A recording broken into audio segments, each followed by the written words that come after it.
berdisiplin dalam menyempurnakan tugas kami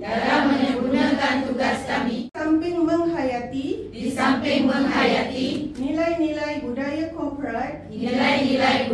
korporat penyayang.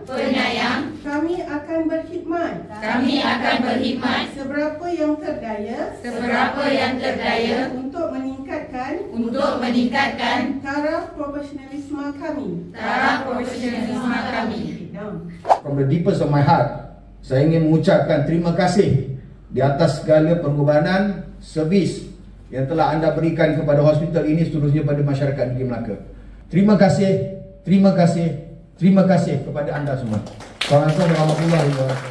Selamat Hari Nurses, Jururawat Sedunia, dan terima kasih atas segala pengorbanan dan sumbangan yang diberikan.